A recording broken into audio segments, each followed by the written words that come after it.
Grab the milk pail, strainer, and all the stuff for milking. Well, all right, let's get started milking. Let's grab ourselves a goat.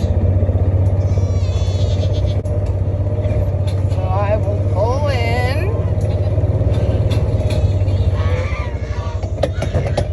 Say hi to the ducky doodle and back my booty right up. The goats typically know their order. I go ahead and I put it in high drive, put on the brake so that it doesn't roll back over me. I'll go over here and I'm going to get Chip. She's ready. Now, normally, you're going to want to grab the leash, but with this one, she's pretty good about following directions. So I'll unhook the gate, hold back Beauty. Come here, Chippy. Let Miss Chip come on out. And I like to take and put over the top of the fence just for milking time. Come on, girl, let's go.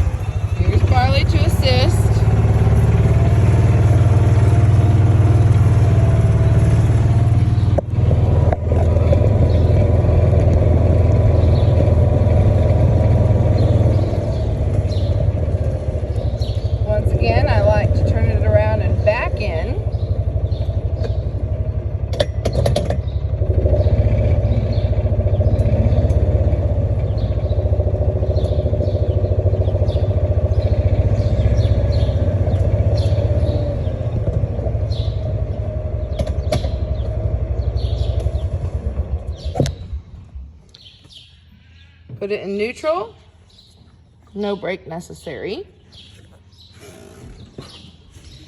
And looky here, she's ready on the stanchion. Don't forget to grab your bucket of goodies here.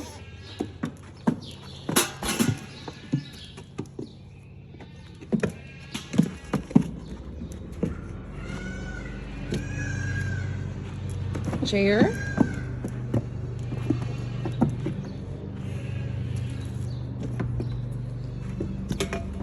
And we'll get some feed. Side here, you just take a scoop, like half, 3/4 full. Put that in for her. Go ahead and lock in the neck so that she won't get away from you. Don't forget the leash. Works great. Get it out of the way. Okay, so grab the hobbles.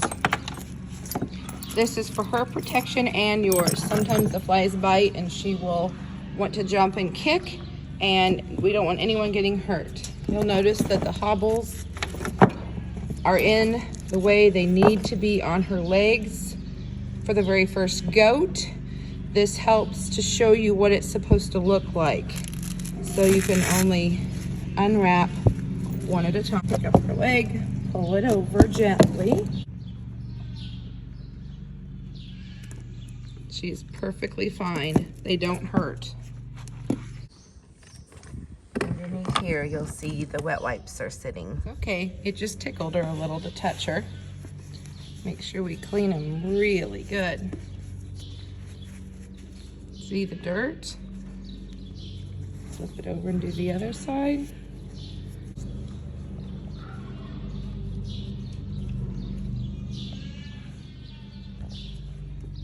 See, just the slightest bit of dirt. We don't want that. Repeat the other side. These are the wipes. They're specifically made for milking animals to clean. This is our little trash can. Just throw your wet wipey in there. And when it's full, we'll throw it away. Okay, let's get to milking now that it's clean. Put our bucket over here. Make sure the lid's loose the first time. And we're gonna use this to catch the milk. It has a filter in it, so you can see if there's any sort of issues. You'll want to squirt a couple of times off each side because we don't want a chance of any bacteria that was in here. You can see she's full, she's ready. Squeeze, oops, squeeze, and then you run your fingers down like this.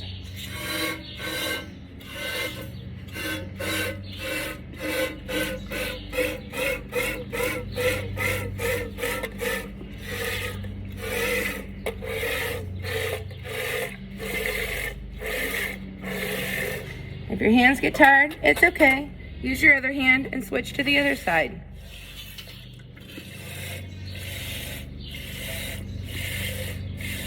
You can adjust according to the stream or where you're comfortable. I like to be up close, but some people prefer going down further. I tend to miss the further down I go. Now, you can wait till it's full or wherever you're comfortable. You just take it back over here to the bucket, put your lid on, open this lid, and there's a tab. There's a tab right here. You can grab a hold of it, and that way you can hold both with one hand and then just dump into the big bucket with the other. And you just keep repeating until you think you're done. Okay, so now you've gotten about as much as you can out of it. You think you're done. But you have to pretend you're a kid goat. And you take your fist like it's a goat head. And you will bump her udder. Because that's what the kids do. When they want more milk, they say, "Mom, give me more milk." So you have to do this because you don't want to leave any milk up in here because it could cause it to get mastitis built up, and we don't want that. So you try to always empty the best you can. And you can see I'm not pounding it, and I'm actually using my left hand because I'm not as strong with my left hand, and I'm just kind of bumping her. So watch this. You thought you were done milking? There was still a little bit more in there. Sometimes it's easy to go back in behind rather than in front. We could go back through and go behind. Okay, so now that we have went ahead and we have milked out all the milk and it's nice and floppy, we go ahead and we spray it with a TEAT spray. This is the kind I particularly like to use. You want to shake it and you want to make sure that you keep 1 to 2 inches distance, and you spray each one. You can spray from that angle,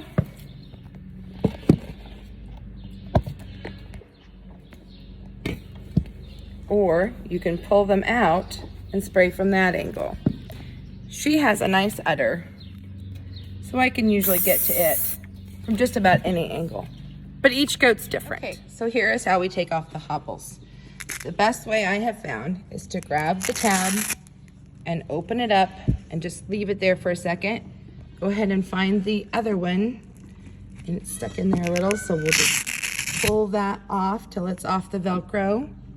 And you can see it just sitting there. See, they don't mind it, and just pull straight back. And that'll have it open for the next goat. Okay, so we'll stick it under here, so hopefully the dog won't run off with it. Next, I move my chair out of the way. I go ahead and unlock the neck. Sometimes they're still nibbling, and you have to give them a nudge. Come on, girl. She doesn't like that Barley's hiding from the mower over here. She'll come down. Bring her over here. And again, I like to go back to the buggy, but make sure you keep a distance because we don't want to run them over.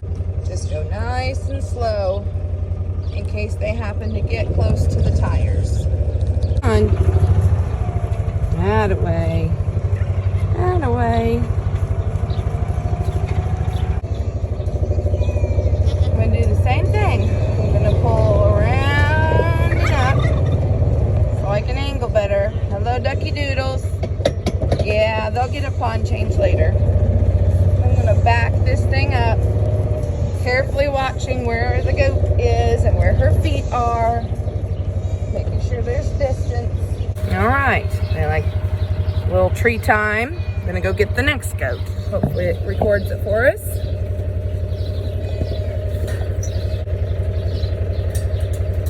Okay, Beauty is ready to go. Once we get past the fruit trees, then they don't get so sidetracked. So I throw the leash over and let them put themselves on the stanchion. Helper Barley made sure that she remembered which way to go. Again, neutral, shut it off. No need for a brake. Look where she is.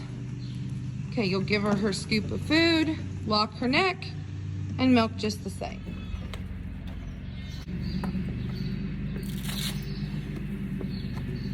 Pinch and move.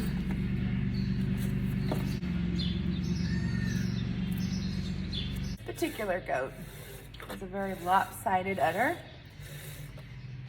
It gets very full and she has scar tissue from damage of many years of baby goats butting her, because I do let the babies be raised by their mamas. And she also did get beat up by a goat that we used to have that had horns, and she was very much would go through phases of being a bully, and so there is some scar tissue from that. So I find that if you empty this one side here closest to you first and then move to the other one, it tends to work a little bit better. And sometimes you can bump while you milk, and it helps you get a little bit of milk in that teat to be able to squeeze it out.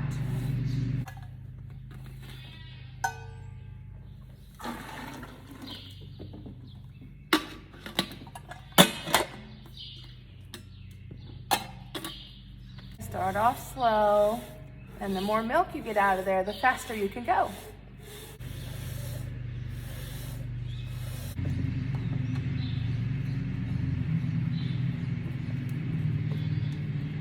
You can even just massage it. Another way is to grab the entire bag, spray each side that way.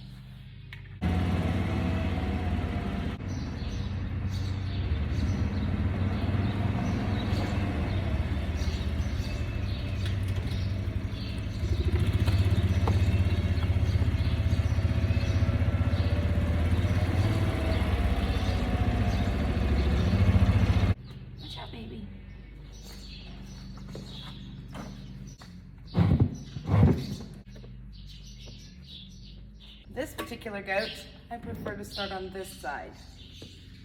It has a bigger teat, just makes it a little bit easier. Because you literally have to milk with like 2 fingers instead of your hand. And you know what? Sometimes the milk just goes everywhere. Gets all over your hand, gets on your face. It's okay. It's just part of it. Sometimes these small teats just are harder to work with, but she's a mini, and that's just the way it is. This is a good time to enjoy the peace and quiet, but it also gives me a chance to evaluate my goats to make sure they don't have any sores, they didn't get hurt. It's time to trim hairs or hooves, because I'm noticing we definitely need to do the winter haircut, because they shed a lot of their winter coat, but some of the longer hairs could be trimmed to make it cooler. It's just a good time to be at peace and take the world in. Be with your thoughts. It doesn't have to be a stressful event. The goats don't mind if you sing to them or play music. A lot of times I listen to an online Bible study. So by the time it's Jazz's turn, sometimes there's a little extra food, so you just don't fill this quite as full. Probably half, but sometimes they nibble a little up and you give her the full amount. She's skinny, she could use it. She usually stands pretty still, but there are days where she just gets jumpy. So I always use these on all the goats, especially if someone different is gonna be here. Now, depending on the time of day, sometimes the flies start getting bad. So there's a spray that you can put on the stand before the goats get here. That helps with that. Today, the weather's nice and they're not really bothering us as bad. Again, look for that clean corner and get the very end of that teat nice and clean. And you want that orifice to stay clean. That's where all the fresh, delicious milk comes out of. Small teats, they also have a small orifice. So you have to use a little more hand strength. That is one of the reasons she is last. And she doesn't produce as much milk. She produces the least of all the goats. And so I tend to have usually the high producers first. Chip is impatient. If you do not allow her to go first, she may try to jump the gate. There's an area of the fence where she has jumped before and gotten stuck. So I found if I just let Chip go first, all goes well. With her, I have to put my hand up on the udder, and then I usually, instead of pinching with this, I pinch with 1 or 2 down and then go down. It's different, but that's how it works. Each goat, you will find there's different ways that you prefer to go about milking them. So don't get frustrated if one way doesn't work. Okay, we'll pull this off. I'm gonna bring it closer and show you what I do since she's our last goat. Put it through the loop around like there's a leg in there. You want, oops. You want to do that on the other side, and that is exactly why, because we don't want to lose any of these pieces. I want to make sure it's there and ready for the next day, because it's an important part of the milking process. And this also helps remind you, tomorrow, this is how they go on, and they are attached to this chain, so Mr. Barley cannot run off with them, and you have to go searching them and find them 2 hours later in the yard. Okay, so now we just need to gather everything up with all my goodies and put it in the buggy.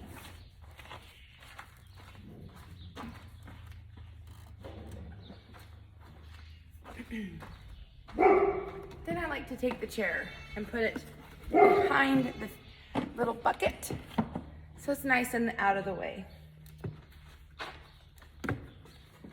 Grab Miss Jazz. And off we go. This time we got to driving forward. So you'll want to go ahead, put the brake on, and put it in reverse. You do this so that you don't accidentally get ran over.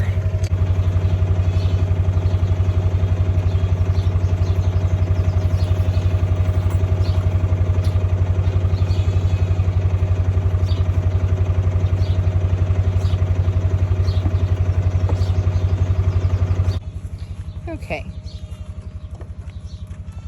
Make sure when you are completely done that you put this through the gate. It gets it tighter. Pull it tight. Put it through. And make sure that this part latches. And it looks like that. See you later, girlies. Thanks for the milk. Grab your bucket and your filter bucket and head inside. All right, first things first, let's wash our hands. Get on that hot water. Scrub up.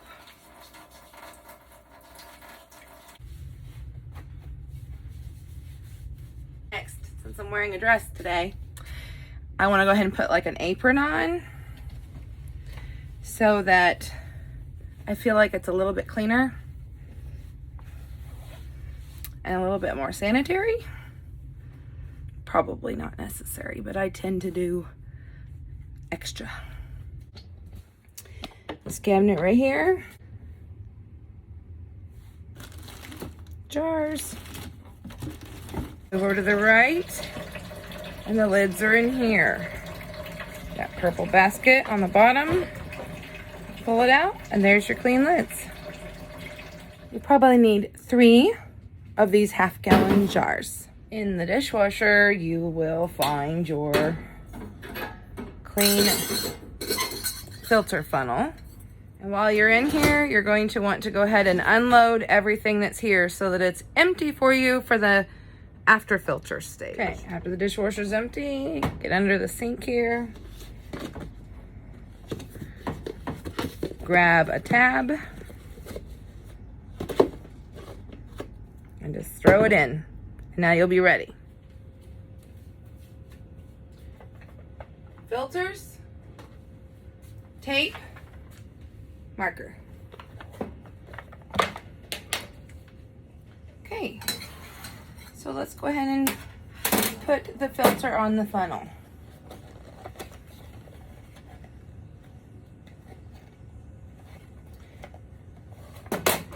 Just grab one,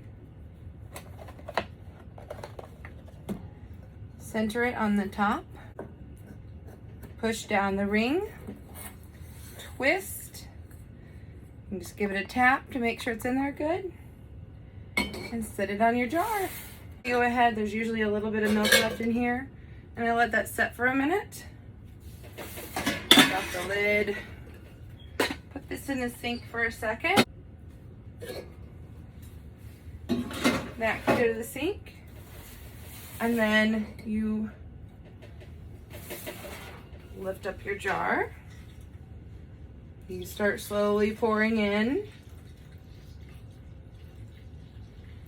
And I usually pour until I get to the very tippy top of this and to the top of this, and I know that's usually about right.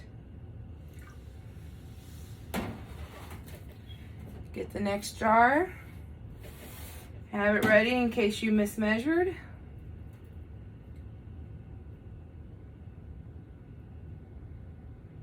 Give it a tap so the drips don't make a mess. And then do the next one just the same.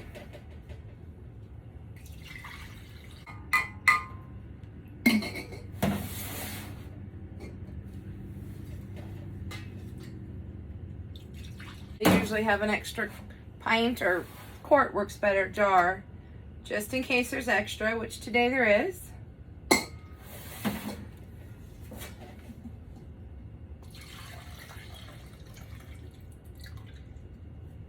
Into the sink.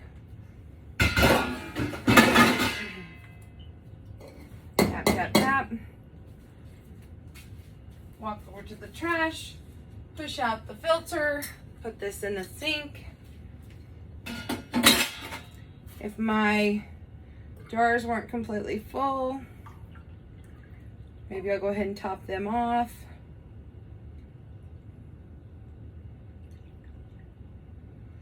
And if there is enough left to jar, then I will. Sometimes I'll drink it, but today I'll fit. Perfect. Clorox wipes are your friend. Any spills you make, you can just clean them right up. I'll line my jars up because it's just easier for me. They don't have to be this full. I just kind of went a little really full because I didn't want to have another jar.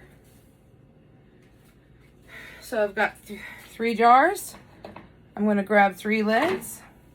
I'm going to get the masking tape. I'm gonna put goat on there, even though we are not milking a cow right now. I'll put the date, I'll put the name, and then I'll put the date on there.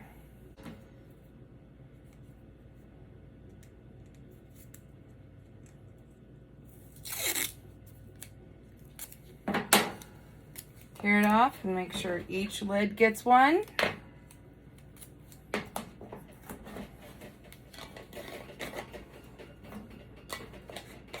Tighten the lids on. Put your filters, your tape, and your marker back on the fridge, so they're there for tomorrow and you don't forget. And now just find a place for these in the fridge and you're done. Now we just need to rinse everything off and put it in the dishwasher. I find if you put the pot here and you put the top here, they get cleanest. These can go down here or up there, it doesn't matter.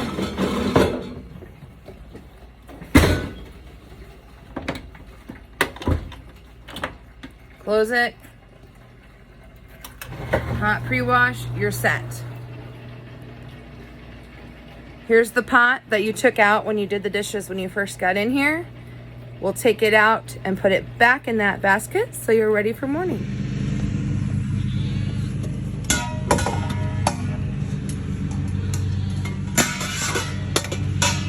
Put these items back in. And they are ready for tomorrow.